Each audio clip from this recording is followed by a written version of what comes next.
नमस्कार. आज आपण गणपती बाप्पांच्या आवडीचे आणि 10-12 दिवस सहज टिकणारे तळणीचे मोदक बनवणार आहोत. यासाठी आपण जे सारण तयार केलं आहे ते थोडंसं वेगळ्या पद्धतीने केलं आहे आणि ते खूप खुसखुशीत तयार झालेलं आहे. त्यासाठी हा व्हिडिओ संपूर्ण पहा. आणि ह्याचं वरचं आवरण बनवण्यासाठी आपण गहू आणि रवा वापरलेला आहे. तर असे हे खुसखुशीत मोदक कसे बनवायचे ते आपण पाहूयात. त्यासाठी आपण इथे 1 वाटी रवा घेतलेला आहे. बारीक किंवा जाड कुठलाही रवा असला तरी चालेल. तो आणि मिक्सरमधनं पण फिरवून घेतला आहे. तो आता आपण भांड्यात काढून घेऊया. आणि पुढची कृती पाहण्याआधी मी आपल्या सर्वांचे आरोग्य रुची किचन कट्ट्यावर स्वागत करते. आता हा आपण मिक्सरमधनं फिरवून घेतलेला रवा भांड्यात घेतला आहे. त्यामध्ये आपण अर्धी वाटी गव्हाचं पीठ घालून घेतो आहे. आपण 1 वाटी रवा घेतला आहे आणि त्यात चवीनुसार मीठ घालून घेतलेलं आहे. आणि हे सगळं आपण व्यवस्थित मिक्स करून घेतो. आणि आता यामध्ये 1.5 चमचा साजूक तुपाचे कडकडीत मोहन आपण घातलेले आहेत. हे बघा, आपण पाहू शकता त्याला छान कडकडीत असे मोहन आहेत. हाताला चटका बसून मी हळूहळू त्यावरती पीठ घालून हळू आता मळायला सुरुवात करते. हे तूप जे आहे ते आपण रवा आणि गव्हाच्या पिठाला व्यवस्थित लावून घ्यायचं आहे, व्यवस्थित पसरवून घ्यायचं आहे. ते बघा, अशा रीतीने आपण ते पसरवून लावून घ्यायचं आहे. आणि ते सगळीकडे व्यवस्थित लागलं कळण्याची खूण म्हणजे आपला हा छान मुटका वळला जातो बघा पिठाचा.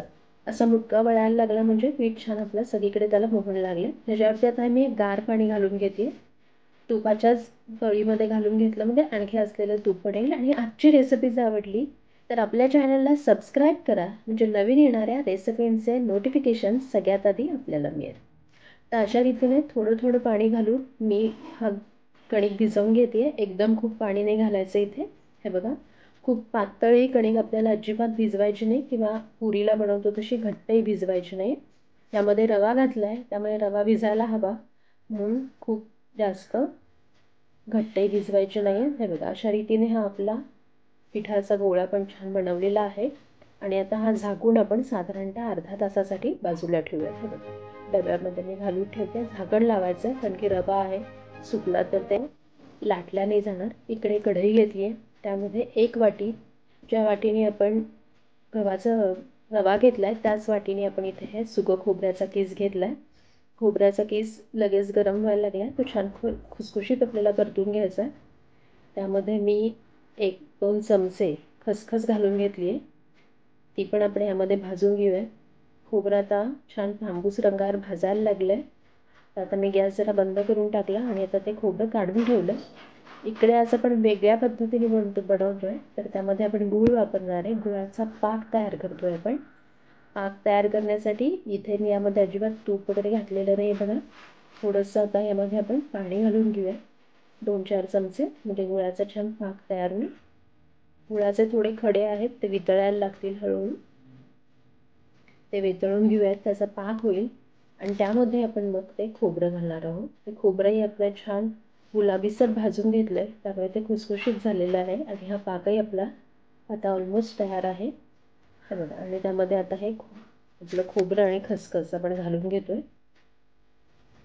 हे एखाद्या चॉकलेटच्या फ्लेवरचं जरी सारखं हे आपलं सारण तयार होतं आणि खूपच रुचकर असं हे सारण तयार होतं आणि खुसखुशीत तयार होतं. त्यामुळे अशा पद्धतीने आपण हे सारण नक्की करून पहा. मी हा एक प्रयोग म्हणून मी केलं आणि हा अगदी सक्सेसफुल आपला प्रयोग झाला आहे. घरातल्यांना सगळ्यांना हे मोदक खूपच आवडले.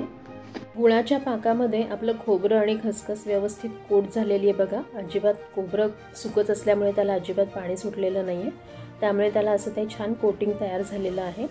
आणि आता हे बघा, छान गोळा व्हायला लागला आहे त्याचा, म्हणजे आपलं हे सारण तयार आहे. गॅस बंद केलेला आहे मी. आणि आता हे मी काढून एका प्लेटमध्ये गार करायला ठेवते. इथे आपण 1 वाटी खोबऱ्याला अर्धी वाटी गूळ वापरला आहे. हे जे सारण बनवलं आहे आपण ते खूप छान प्रकारे तयार होतं. आणि गूळ आणि खोबरं ह्यांची जी चव आहे ती खूपच छान लागते. हे बघा, आता ते कडक झालेलं आहे. आपण असं जर भरलं तर आपले मोदक तुटू शकतात, म्हणून मी ते छान मिक्सरला फिरवून घेतलं आहे. आणि त्याच्यावरती आता वेलची पूड आणि जायफळ पूड घालून घेते मी एकत्रित. ते व्यवस्थित मिक्स करते. आजची रेसिपी आवडल्यास लाईक करा, सबस्क्राईब करा आणि शेअर करा.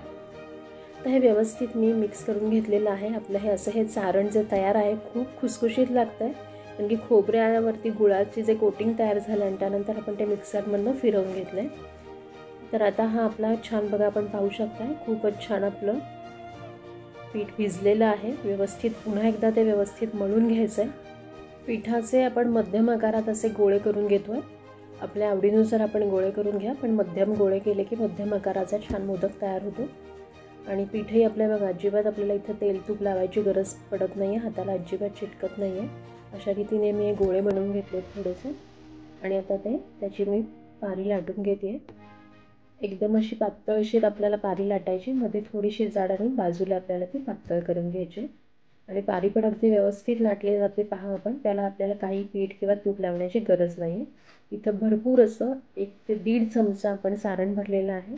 हे सारण फक्त आपलं जे आहे ते पावडर फॉर्ममध्ये तयार होतं. आणि मोदक हा असाच आपल्याला खालती ठेवूनच त्याच्या बघा हळूहळू व्यवस्थित चुन्या पाडून घ्यायच्या. एकाच बाजूला छोटे छोटे फोल्ड पाडत चालू आपण. हे बघा बोटांच्या साह्याने 2 बोटांनी आपण फोल्ड तयार करतो आणि इकडे आपण त्याची व्यवस्थित घडी घालून घेतोय. अशा रीतीने हे सगळे फोल्ड आपण एकत्र केले आणि वरच्या बाजूला ओढून घ्यायचे आणि जास्तीचं जे पीठ आहे ते काढून टाकायचं आणि व्यवस्थित आपला हा असा सुंदर सुबक मोदक तयार होतो. अगदी नवशिकेही या पद्धतीने तळणीचे मोदक अगदी सहज बनवू शकता आणि खुसखुशीत मोदक तयार होतील. सारण जर आपल्याला ओल्या नारळाचं बनवायचं असेल तर आपण उकडीच्या मोदकांची रेसिपी आपल्या चॅनलवर आहे, ती नक्की पहा. उकडीच्या मोदकांची लिंक मी डिस्क्रिप्शनमध्ये देते. आपण आणखी एक मोदक लाटून पाहूया. व्यवस्थित पुन्हा अशीच पारी लाटून घ्यायची. आपण यामध्ये जे मोहन घातले तुपाचे ते अगदी परफेक्ट आहे, त्यामुळे आपली पारी खूपच छान झालेली आहे. आणि आपला रवाही आपण सुकून दिलेला नाही आहे. हे मी आता फटाफट करते म्हणून, नाही तर आपल्याला खूप मोदक असतील तर इथे आपण ह्याच्यावरती ओलं कापड घालून ठेवलं तरी चालतील. आणि आपल्याला खूप मोदक बनवायचे असतात तेव्हा हे बनवलेले मोदकसुद्धा आपण ओल्या कापडाखाली झाकून ठेवायचे, म्हणजे ते वाळत नाही. कारण यामध्ये रवा घातला आहे त्यामुळे ते वाळू शकतात लवकर. अशा रीतीने हे बघा पुढचाही मोदक आपला छान तयार झाला आहे. खूप छान रंगही आला आहे बघा, मैदा वापरलेला नाही आहे आपण यात. आणि अशा रीतीने हा आपला पूर्णतः पौष्टिक मोदक तयार आहे बघा. आणि आता आपण हे तळायला घेऊयात. असा पुढचाही मोदक मी बनवून घेतले आणि आता आपण हे तळायला घेऊयात. अशा रीतीने हे आपले मोदक तयार आहेत. हे आधी एवढे मोदक आपण तळून घेऊया. खूप सुबक आणि छान तयार झाले. हे बघा तेल गरम करायला ठेवले, त्यात मी थोडासा एक पिठाचा गोळा टाकला, तो लगेच वर आला. म्हणजे तेल खूप गरम नाही आहे, अगदी आपल्याला हवं तसं मध्यम असं गरम आहे. त्यामध्ये एक एक मोदक आता मी सोडून घेतले. आपण इथे जर पाहत असाल तर मी तेल खूप कमी घेतलेलं आहे, म्हणजे जेव्हा आपण तेल खूप घेतो मोदक तळण्यासाठी तर ते मोदक त्यामध्ये उलटा पलटे व्हायला लागतात, त्यामुळे ते एकाच बाजूने तळले जातात. तर तेल आपण कमी घेतलं आहे त्यामुळे ते व्यवस्थित आपण पलटल्यावरती एका बाजूला स्थिर राहतात. त्यामुळे आपण आपल्या हव्या त्या बाजूला व्यवस्थित ते तळू शकतो. कारण की आपण जर तेल जास्त घेतलं तर ते मोदक त्यामध्ये लगेच नुसते कोलांट्या उड्या मारल्यासारखे होतात. तर अशा रीतीने हे बघा हळूहळू त्याच्यावरती तेल मारून आपण ते मोदक छान तळून घेतले दोन्ही बाजूने. अगदी वरच्या बाजूलाही व्यवस्थित तळायचे. आणि महत्त्वाचे म्हणजे तळणीचे मोदक हे नेहमी बारीक गॅसवरच तळावे, मंद आचेवरती, म्हणजे ते सर्व बाजूने व्यवस्थित तळले जातात. आपण जर मोठ्या गॅसवर जर तळले मोदक तर त्याला मोठे असे फुगे येतात किंवा मोठे फोड येतात आणि आतनं ते मोदक कच्चे राहतात आणि नंतर ते लगेच मऊ पडतात. त्यामुळे मंद आचेवर आपल्याला नेहमी तळणीचे मोदक तळून घ्यायचे. हे बघा पुढचेही मोदक आपण सोडून घेतलेत आणि दोन्ही बाजूनी असे छान बदामी रंगावरती आपण तळून घेतोय. बदामी रंग थोडासा आला की काढून घ्यायचा आहे, कारण की मोदक आपण काढल्यानंतरही त्याची तळण्याची प्रोसेस चालू राहते. तर असे या पद्धतीने तळणीचे मोदक आपण नक्की करून पाहाल आणि आपला अनुभव मला कमेंटमध्ये सांगाल. तर पुन्हा भेटूया अशाच एका स्वादिष्ट रेसिपीसह. तोवर आनंदी राहा, आरोग्यदायी आणि रुचकर खा आणि पाहत राहा आरोग्य रुची किचन कट्टा. धन्यवाद.